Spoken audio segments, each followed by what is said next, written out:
Have you ever bought a beautiful blouse, put it on, and somehow felt like the blouse was wearing you? The color may be lovely, but the sleeves feel too long, the hem drops too low, and the whole outfit loses that polished shape you wanted. For petite women after 60, this is not a body problem. It is a proportion problem. Today we are going to make blouses work for your frame, lifestyle, and elegance now. You will learn how to choose the right fit, neckline, sleeve, length, and finishing details so your outfits feel lighter, cleaner, and more expensive looking. Stay until the end because I will give you a 60-second petite blouse mirror audit. And tell me in the comments, where are you watching from, what time is it there, and what is your biggest blouse issue? The fit frame that stops a blouse from wearing you. The first thing to understand is this: a blouse can be your size and still be wrong for your frame. Petite women often blame their shoulders, waist, or height, when the real issue is that the garment was built with too much fabric in the wrong places. After 60, when we want comfort but still want polish, the answer is not a tight blouse. The answer is a blouse with a clear frame. Start with the shoulders. The shoulder seam should sit close to the point of your shoulder, not slide down the upper arm. When that seam drops too low, the whole blouse begins to look borrowed, even if the color is elegant. Then look at the body of the blouse. A semi-fitted shape is usually your best friend. It should skim your body without clinging. You want enough ease to sit, reach, and move comfortably, but not so much extra fabric that your waist disappears completely. Fabric matters just as much as cut. Crisp cotton, smooth crepe, structured knits, and quality rayon blends can give the body a gentle outline. Very thin fabric can collapse around the bust or waist, making the outfit look less intentional. If you prefer softer fabrics, choose ones with recovery, meaning they return to shape instead of stretching out during the day. Before you buy, raise your arms, sit down, and check the side view. If the blouse balloons forward, pulls backward, gaps at the bust, or folds heavily under the arms, it will not get better at home. Also, look for the way the blouse hangs from the bust to the waist. A clean fall looks refined. A tent shape usually makes the outfit feel wider than it is. A simple outfit example would be an ivory semi-fitted blouse with navy straight-leg trousers and a clean loafer. Add small earrings and a structured handbag, and suddenly the blouse looks calm, mature, and expensive without being fussy. Nothing about this is about hiding. It is about letting the garment support your presence instead of swallowing it.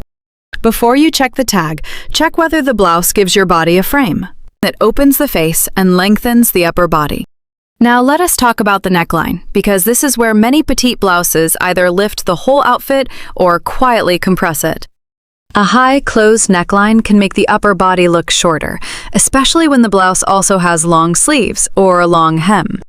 That does not mean you need to show a lot of skin. It simply means your face and neck need a little visual breathing room. Look for V-necks, split necks, soft scoop necks, open collars, and button front blouses you can wear with the top button or two undone. That small opening creates a vertical line that draws the eye up and down instead of straight across. For many women after 60, this is one of the easiest ways to look more refreshed without changing anything dramatic. It brings light toward the face, softens the upper body, and keeps the blouse from feeling boxed in. A square neckline can also be beautiful if it is not too wide. It gives structure and elegance, especially under a jacket or cardigan. A gentle scoop neck works well for casual outfits, especially with denim or relaxed trousers. But be careful with bulky cowls, heavy turtlenecks, and tight crew necks when your goal is lightness. They can make the neckline feel crowded and shorten the visual space between your chin and chest. If you love a higher neckline, balance it with a shorter sleeve, a tucked waist, or a long necklace so the outfit still has direction. Jewelry can help too. A simple pendant, delicate chain, or slim scarf worn open can continue that vertical feeling. If you wear glasses, earrings become even more important because they connect the face, neckline, and blouse into one polished story. Picture a soft blue open collar blouse with tonal trousers, small gold earrings, and a refined flat. The look feels relaxed but still considered. The goal is not exposure. The goal is air, lift, and polish around the face. A closed neckline can make the outfit stop at the chin.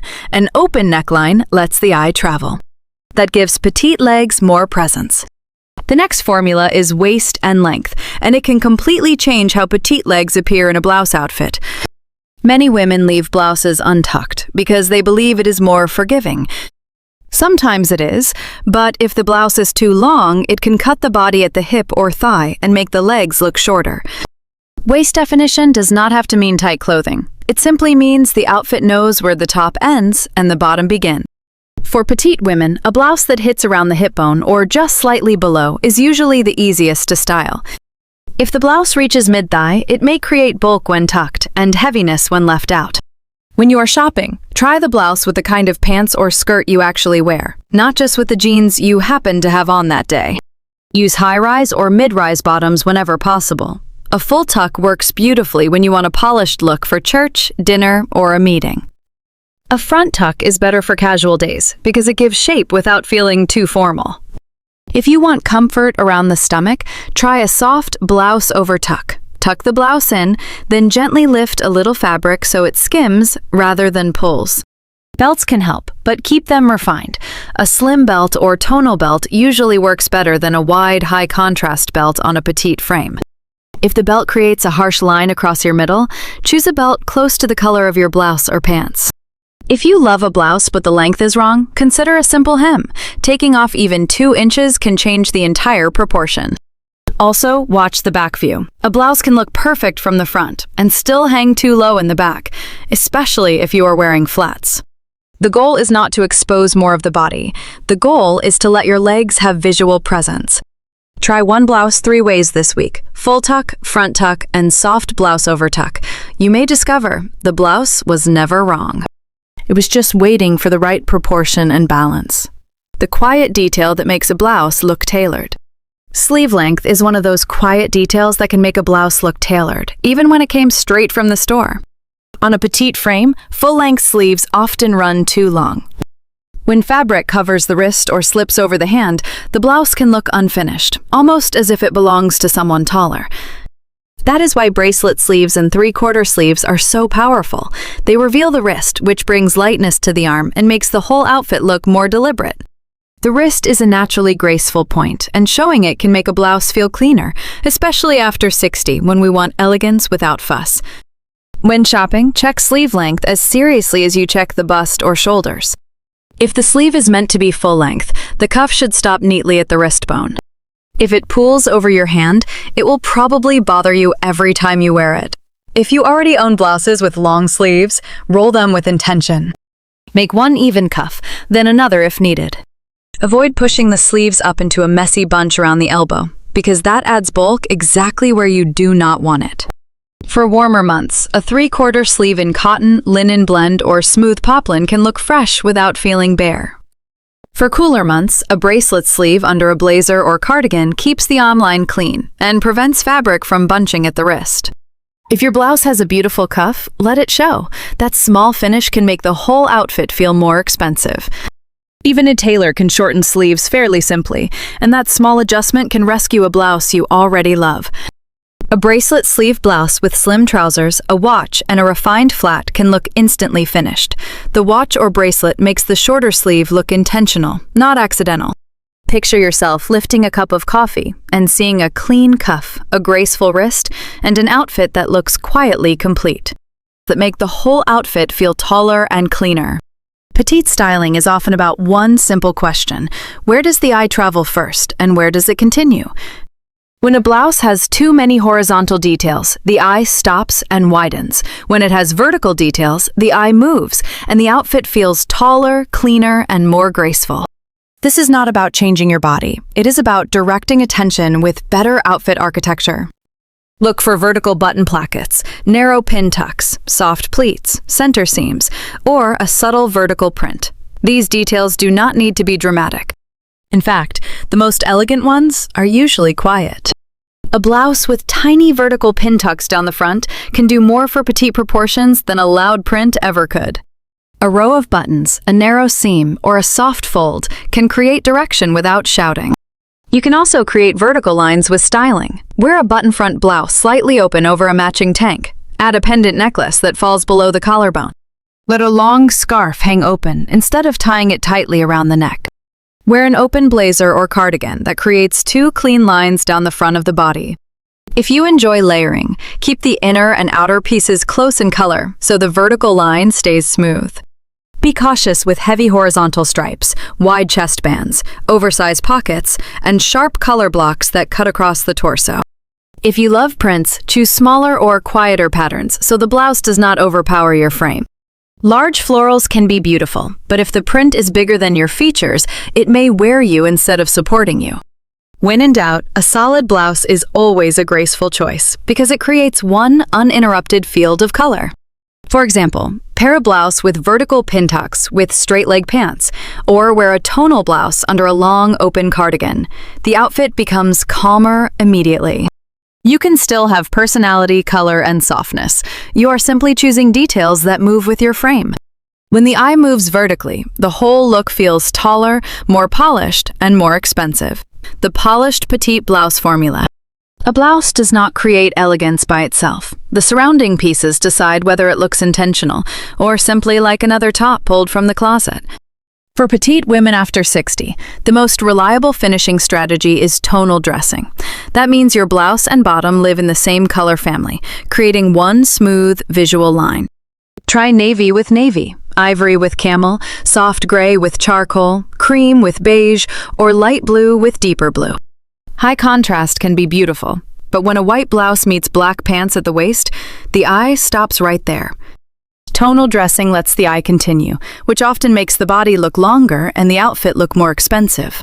If you want contrast, place it near the face with earrings, lipstick, or a scarf, instead of creating a hard break at the waist. Then add one face-brightening detail. It could be gold earrings, pearl studs, a soft lipstick, a printed scarf worn open, or a blouse color that brings life to your face. Keep the detail intentional. Too many accessories can make a petite outfit feel crowded. One beautiful focal point is often stronger than 5 small competing pieces. Shoes matter too. A sleek loafer, pointed toe flat, low block heel, or refined sandal can continue the polished line. A heavy shoe can stop the outfit at the floor. The same is true for handbags. A small to medium structured bag usually works better than a huge slouchy bag that overwhelms the frame. Think of your accessories as punctuation, not decoration for its own sake. Here is the full petite blouse formula. Open neckline, defined waist, wrist showing sleeve, tonal bottom, refined shoe, and one polished face framing detail. Wear it for lunch, church, errands, travel, or a casual dinner. For a dressier version, choose silk or crepe.